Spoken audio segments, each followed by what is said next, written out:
¿Por qué hablar de apnea de sueño? Bueno, por un lado porque a mí me gusta hablar de apnea de sueño, segundo porque cada vez es más importante la apnea de sueño en los niños. Anteriormente era una propiedad del adulto, hoy en día se ve que en los niños también hay tanto apneas obstructivas como apneas centrales.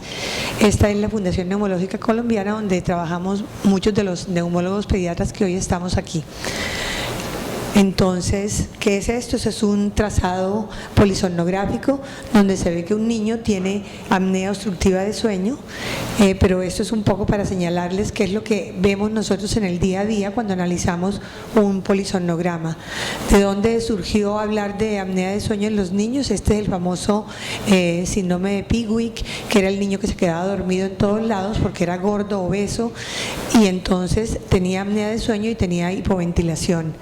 Día a día se le ha dado más importancia. Desde 1992, cuando se describió la apnea obstructiva de sueño en el niño, nadie le daba importancia. Hoy en día los neumólogos pediatras le damos importancia, los otorrinos le dan importancia y los psiquiatras y neurólogos también le dan importancia.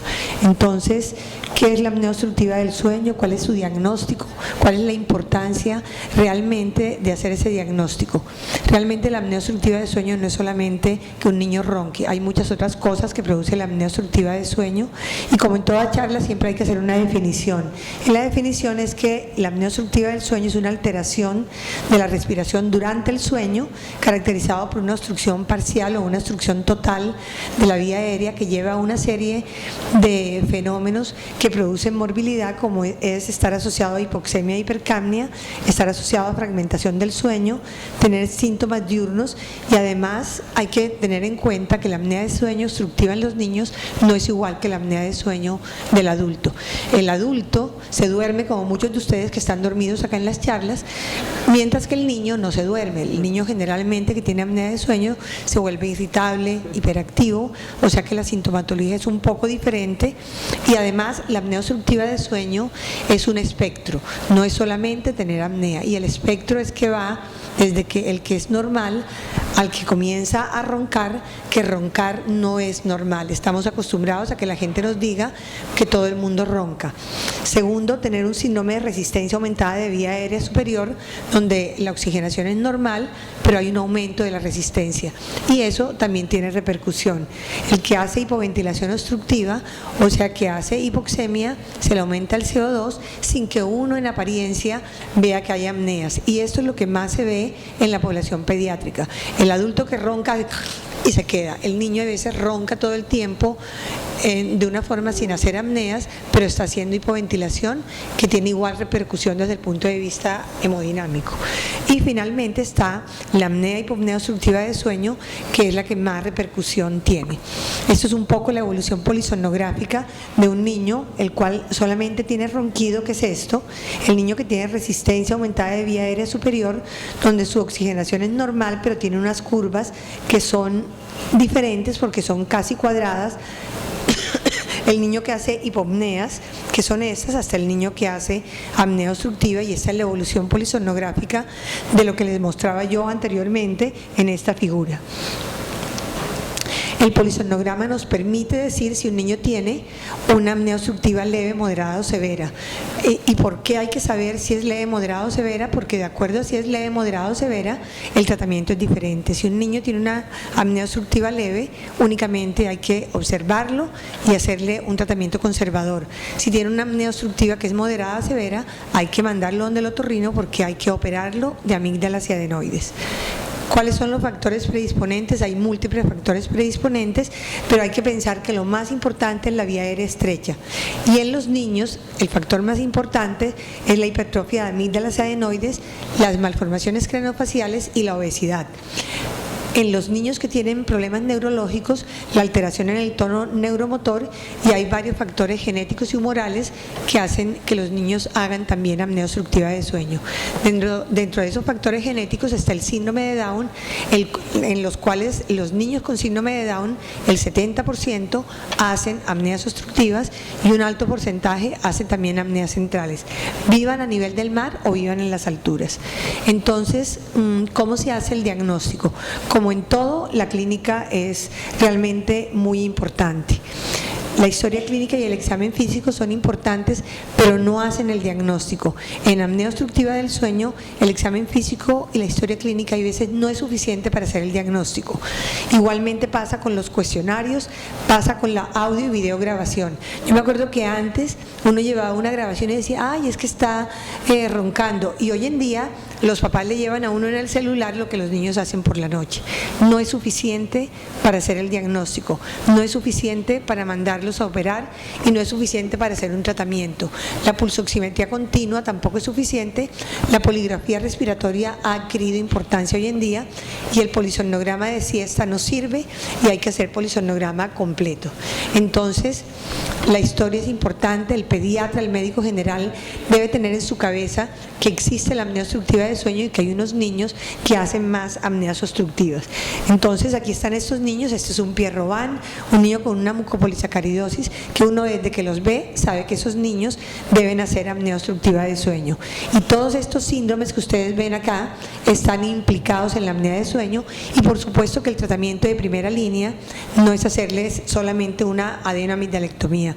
Muchos de estos niños con malformaciones craneofaciales necesitan utilizar realmente ventilación no invasiva. Pero no es solamente los síndromes raros, está el niño que tiene la rinitis alérgica, el niño que es alérgico, el niño que es obeso, y eso también es un factor de riesgo importante para hacer apnea obstructiva de sueño, y el pediatra o el médico general que ve rinitis alérgica debe estar pendiente de que esos niños no hagan apnea obstructiva, porque sea secundario una rinitis alérgica no es menos importante y hay que tenerlo en cuenta. Entonces, si ustedes ven esto, hay dos tipos desde el punto de vista clínico de apneas obstructivas, el tipo 1 y el tipo 2. Hay unos síntomas que son comunes a ambos y esos síntomas son roncar. Roncar hay que tenerlo en cuenta, es anormal y es anormal tanto en los niños como en los adultos. El sueño agitado con despertares frecuentes, tener diaforesis, tener sudoración, terrores nocturnos, los papás que ven que el niño para de respirar durante la noche, la respiración oral, las consultas frecuentes por síntomas respiratorios y los signos de alteraciones craneofaciales que pueden tener estos niños. Pero lo importante es que hay dos grupos de niños. Uno es el niño que es flaco, que tiene el SAOS tipo 1 y que tiene hipertrofia de amígdalas y adenoides, y es el niño que llega al consultorio, desbarata el consultorio porque tiene déficit de atención, es hiperactivo, es irritable, y si uno hace un buen interrogatorio seguramente ese niño tiene apnea obstructiva de sueño. Y está el que tiene el SAOS tipo 2, que es un poco parecido al SAOS del adulto, es el niño obeso, el niño que además hace síndrome metabólico, hace resistencia a la insulina, ronca de noche, se queda dormido en todos lados, tiene problemas depresivos, o sea que este SAOS tipo 2 se comporta diferente a este niñito que tiene un SAOS tipo 1 que tiene hipertrofia de amígdalas adenoides o que tiene una rinitis alérgica.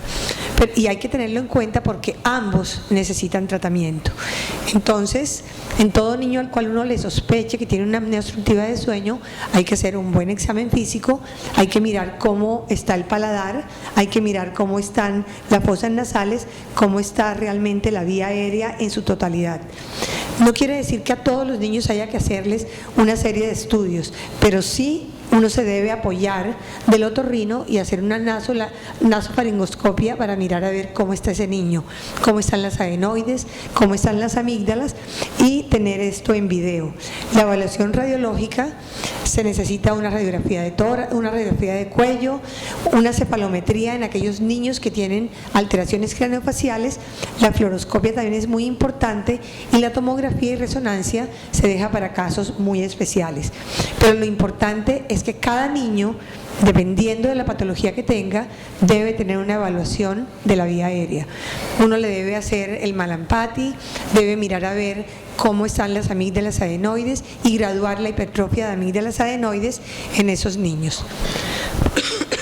¿Qué pasa con la oximetría de pulso? No basta la oximetría de pulso.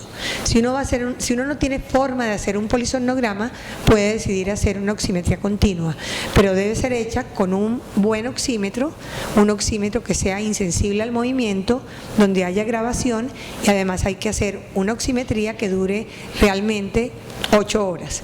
Y en esa oximetría yo miro a ver si el paciente se desatura o no se desatura.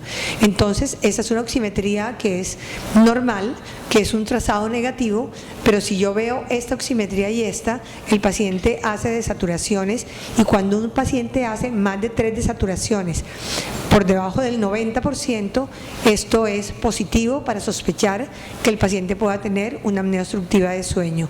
Este trazado no es totalmente conclusivo, pero la oximetría realmente puede ser negativa o puede ser positiva, y en determinado momento no me descarta que el paciente pueda tener hipoventilación, no me descarta que el paciente pueda tener apneas centrales, o sea que no da un diagnóstico conclusivo. ¿Qué pasa con la poligrafía?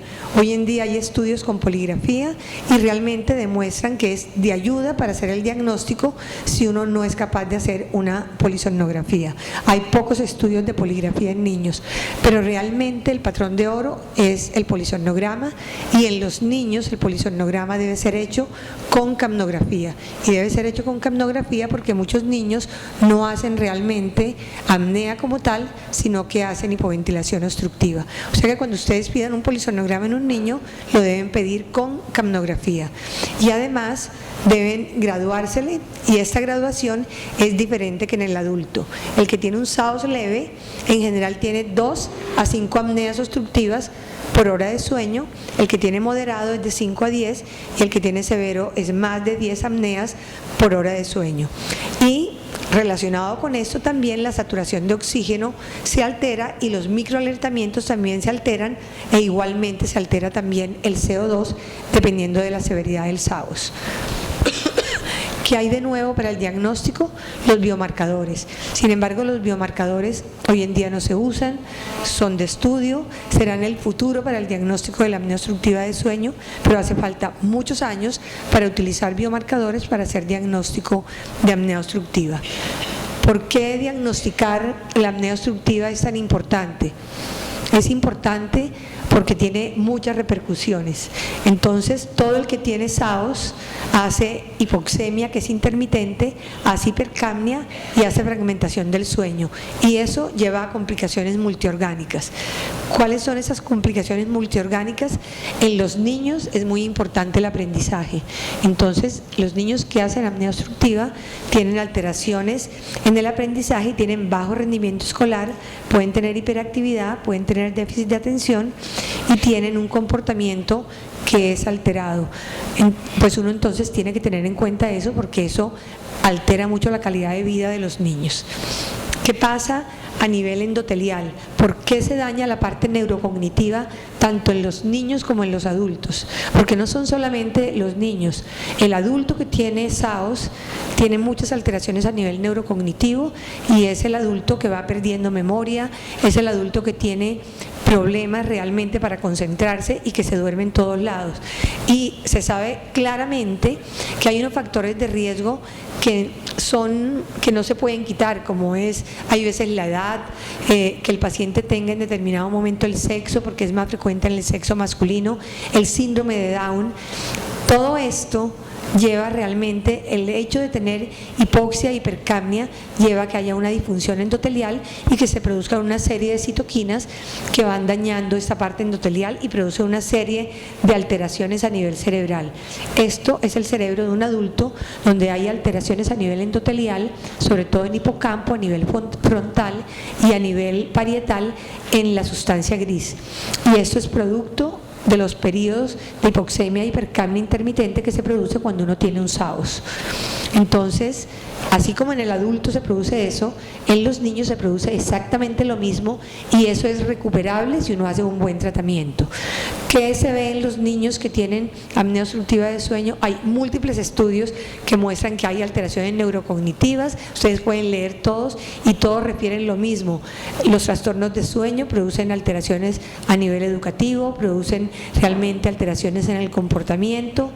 Los pacientes con apnea de sueño tienen daño cognitivo, y esto pues hay que tenerlo en cuenta porque Todos los estudios lo que demuestran que si uno hace estudios con cuestionarios y con polisomnografía, la mayoría demuestran que estos niños tienen alteración en todo lo que es la parte de lenguaje, en la parte de educación física, en la parte de promedio general de aprendizaje la tienen también, y eso es estadísticamente significativo. O sea que los estudios en niños con apnea obstructiva de sueño lo que demuestran es que la presencia de ronquido y alteraciones respiratorias durante el sueño está asociado con un bajo rendimiento escolar y con hiperactividad. O sea que el pediatra y el médico general debe hacer un buen diagnóstico de apnea obstructiva de sueño. Esto es lo que en general pasa debido a lo que produce el estrés oxidativo a nivel cerebral.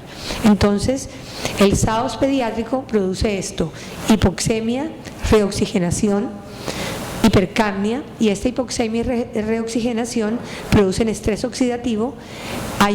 Realmente el SAOS está clasificado como una enfermedad inflamatoria, y por ser una enfermedad inflamatoria y por este fenómeno de hipoxemia y reoxigenación hay un aumento en la liberación de citoquinas, de interleuquina 6, interleuquina 1, además hay liberación de factor de necrosis tumoral, leptina y adipoquinas, y hay disfunción endotelial, y todo eso va a llevar a remodelación del ventrículo derecho, a un aumento de la presión del ventrículo derecho, a aterogénesis y alteraciones en la resistencia vascular sistémica que hacen que muchos niños tengan hipertensión sistémica cuando tienen SAOS. El aumento en la presión intratorácica por el SAOS hace que haya también activación simpática, y eso produce remodelación del ventrículo izquierdo. Entonces, el SAOS no es solamente roncar, no es solamente tener apneas, sino que esto lleva a una serie de comorbilidades que hay que tener en cuenta. No es solamente la parte neurocognitiva. Podríamos solo detenernos en esto y eso solo sería suficiente para que el pediatra le diera importancia al SAOS en los niños. Pero miren también lo que produce por todas las alteraciones que hay a nivel de estrés oxidativo. Produce hipertensión pulmonar, produce hipertensión arterial sistémica, síndrome metabólico y alteraciones inmunológicas que llevan a que esos niños tengan más infecciones respiratorias. Entonces, el espectro del SAOS tiene repercusiones en los niños a nivel neurocognitivo, metabólico y cardiovascular. El diagnóstico y el tratamiento precoz evita la alta morbilidad que desencadena el SAOS, y es obligación del pediatra, del médico general, diagnosticarla. En resumen, uno cómo hace el diagnóstico. Uno lo hace sabiendo que existe el SAOS. Cuando uno no sabe que existen las enfermedades, realmente no las va a diagnosticar. Cuando uno se para del escritorio de su consultorio y no sabe que tiene el paciente, ya después no lo va a saber ni lo va a complementar con otras cosas. Entonces hay que tener los criterios clínicos y los criterios polisomnográficos.